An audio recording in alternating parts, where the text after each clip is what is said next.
ছিলেন। যদিও তিনি প্রচ্ছন্ন তেজা ছিলেন, তবুও তার অনন্য সাধনার লক্ষণের দ্বারা মুনিগণ তাকে চিনতে পারলেন এবং সকলেই নিজ নিজ আসন থেকে উঠে দাঁড়িয়ে তাকে সম্মান প্রদর্শন করলেন। মহারাজ পরীক্ষিত সমাগত সেই অতিথি সুখদেবকে তার কাছে গিয়ে অবনত মস্তকে প্রণাম করে পূজা করলেন। মহারাজ পরীক্ষিত তাকে এইরকম সম্মান করছেন দেখে যেসব বালক ও স্ত্রীলোক তার চারদিকে ঘিরে মজা করছিল তারা সেখান থেকে চলে গেল। সকলের দ্বারা সম্বর্ধিত হয়ে সুখদেব রাজপ্রদত্ত শ্রেষ্ঠ আসনে উপবেশন করলেন। মহাসনে উপবিষ্ট হয়ে মহৎ অপেক্ষাও সুমহৎ সেই ভগবান সুখদেব ব্রহ্মর্ষি, দেবর্ষি ও রাজর্ষিদের মধ্যে পরিবেষ্টিত হয়ে শুক্রাদি গ্রহ, নক্ষত্র ও তারকা পরিবেষ্টিত পূর্ণচন্দ্রের মতো শোভা পেতে লাগল।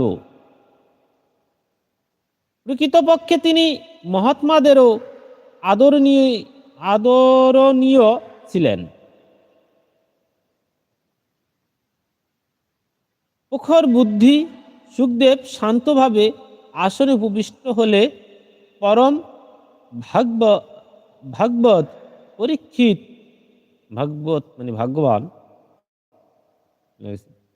পরক ভাগবত পরীক্ষিত তার সামনে এসে ভুলুণ্ঠিত হয়ে চরণে প্রণাম করলেন। তারপর উঠে দাঁড়িয়ে করজোরে প্রণাম করলেন। তারপর পরম মধুর বাক্যে তাকে প্রশ্ন করলেন।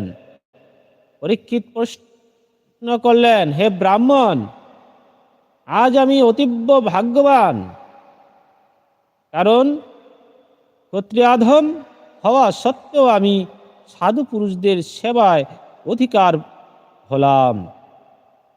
অতিথিরূপে এখানে এসে আপনি আমাকে তীর্থতুল্য পবিত্র করে দিয়েছেন।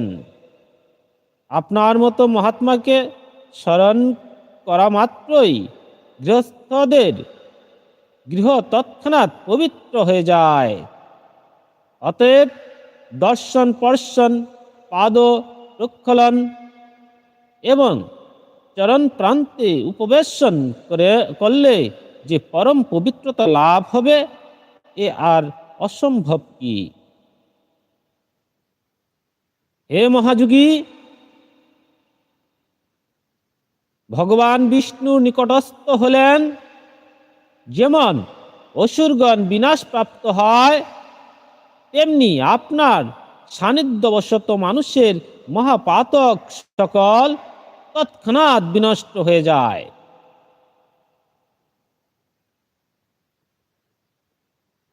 পাণ্ডব শাখা ভগবান শ্রীকৃষ্ণ অবশ্যই আমার প্রতি অত্যন্ত প্রসন্ন আছেন। তিনি তার পিতৃত্বস্যা কুন্তী দেবীর পুত্র যুধিষ্ঠির আদির প্রতি প্রীতির জন্য সেই পাণ্ডবদের বংশজাত আমার প্রতি হিত সাধনের জন্য আমার সঙ্গে আপন জনের মতো ব্যবহার করছেন। ভগবান শ্রীকৃষ্ণের কৃপা না হলে কি আপনার মতো একান্ত বনবাসী অভক্ত গতি যোগসিদ্ধ মহাপুরুষ স্বয়ং এখানে এসে আসন্ন মৃত্যু আমার মতো প্রাকৃত মানুষকে দর্শন দিতেন? আপনি যোগীদের পরম গুরু, সেই জন্য আমি আপনার কাছে শ্রীকৃষ্ণ প্রাপ্তিরূপ পরম সিদ্ধির স্বরূপ ও সাধন সম্বন্ধে উপায় জিজ্ঞাসা করছি। আসন্ন মৃত্যু ব্যক্তির পক্ষে সর্বপ্রকারের যা কর্তব্য তা আমাকে বলুন।